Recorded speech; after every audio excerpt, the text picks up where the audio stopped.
السلام علیکم مائی YouTube family. After a very very very long time I am recording this video. آج actually میں نے سوچا کہ میں بیٹھی ہوئی ہوں تو ایک چھوٹی سی کلپ کو ریکارڈ کر لوں اور پھر ساتھ ہی ساتھ جو اسپیگیٹیز گھر میں بن رہی ہیں آپ اس کی ریسیپی کا تو میں وائس اوور سجیسٹ نہیں کر سکوں گی، لیکن آپ لوگ دیکھتے رہیے گا.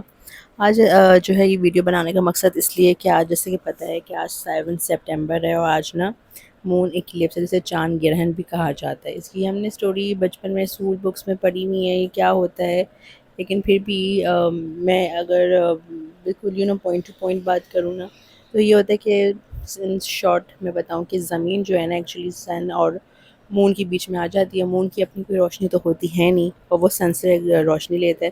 تو جتنے بھی تین جو سیارے ہوتے ہیں، جو پلانٹس ہوتے ہیں، وہ ایک ہی اس میں ایکسس میں آ جاتے ہیں اور جس کی وجہ سے جو ہے نا اس کو روشنی مل نہیں رہی ہوتی ہے، اور زمین کا جو سایہ ہوتا ہے، جو شیڈ ہوتا ہے نا، وہ آپ کے مون پہ پڑ رہا ہوتا ہے. تو سمپل سی بس یہ بات ہے، لیکن اس سے ریگارڈنگ بہت سی میتھس ہیں، اور خاص طور پر جو میتھس ہیں نا وہ پریگننٹ لیڈیز کے اکارڈنگ بہت ساری میتھس ہیں جس میں لیڈیز جو ہے نا کافی اسٹریس میں اور ڈپریشن میں چلے جاتی ہیں. تو میں ان تمام لیڈیز سے جو کہ پریگننٹ ہیں، جو حاملہ خواتین ہیں، ان سے میں یہ بات کہوں گی تو سب سے پہلے آپ یہ دیکھیں کہ اللہ کی مرضی کے بغیر کچھ چیز بھی پاسبل نہیں. جو اللہ چاہے نا وہ تو لازمی ہو کے رہتا ہے، مطلب ہونے کو کوئی نہیں ٹال سکتا. لیکن اس ٹائم پہ بہت سی مٹس ہوتی ہیں کہ عورتیں جو ہیں لیڈیز وہ سائڈ پہ نہ لیٹیں تو وہ زمین پہ گر جائیں گی، وہ بیڈ کے بیچ میں بیٹھیں، وہ مطلب ٹانگیں فولڈ نہ کریں، کروٹ نہ لیں، بالکل سیدھی لیٹی رہیں. چھری کاٹیں، نیڈل جو احتیاطی چیز ہے جو مت بتائی ہوئی کہ اس کو آپ ہاتھ نہ لگائیں، یہ کریں گی تو اس سے یہ ہے کہ بچے کی بون ٹوٹ سکتی ہے، یا تو لائک اس سے کوئی لپ پہ کوئی کٹ آ سکتا ہے، کچھ بھی تالو کا کوئی مسئلہ ہو سکتا ہے.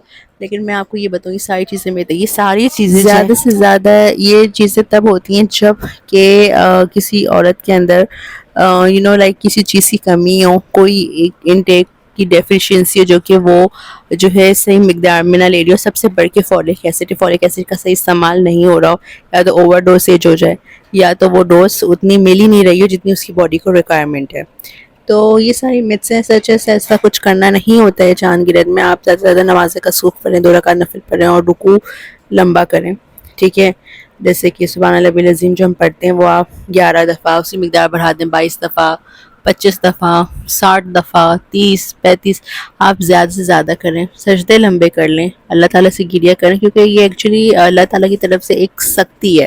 یہ ایک اللہ تعالیٰ کی طرف سے ایک پنشمنٹ. دیکھیں آپ دیکھتے جائیں نا تو دنیا تو سمٹ رہی ہے نا، طوفان آ رہے ہیں، سیلاب آ رہے ہیں، دنیا مطلب قیامت جو ہے نا ٹکڑوں میں ہی آئے گی نا. تو ایک طریقے سے قیامت اور اس سے چند نشانیاں واضح ہونا شروع ہو گئی. تو بہت ہی سخت جان گرہن ہے. تو اس میں آپ زیادہ سے زیادہ استغفار کا ورد کرنا چاہیے. استغفار سے اس لیے نہیں ہوتا کہ گناہوں کی معافی کے لیے، بلکہ وہ آپ کی اچھی صحت کے لیے، آپ کی ویلتھ کے لیے، آپ کی ہیلتھ کے لیے، آپ کے لائک پراسپیرٹی کے لیے بھی ہوتے ہیں. تو آپ استغفار کریں. اور ربی انی لمن زلتا لیہ من خیر فقیر، یہ بہت پیاری اور بہت خوبصورت تصویر. اس کا ورد زیادہ سے زیادہ کریں. سورہ اخلاص پڑھیں، سورہ کوثر پڑھیں، اور سب کو اپنی دعاؤں میں یاد رکھیں. اچھا، میں پاکستان کے شہر کراچی میں ہوں، تو وہاں پہ جو ٹائمنگ دی گئی ہے وہ 8:15 کے بعد سے دی گئی ہے. تو آپ 8:15 سے پریپیئر ہیں، لائک 7 سپٹمبر 8:15 PM سے لے کے مڈ نائٹ 1:55 2:15 تک، تو یعنی کہ رات 2:15 2:30 بجے تک. تو 8 سپٹمبر لگ جائے گی. آئی ہوپ میرا میسج آپ سب کو کنوے ہو گیا ہوگا. تو ٹیک کیئر، اپنا بہت سارا خیال رکھیے گا، مجھے بھی دعاؤں میں یاد رکھیے گا. اللہ حافظ.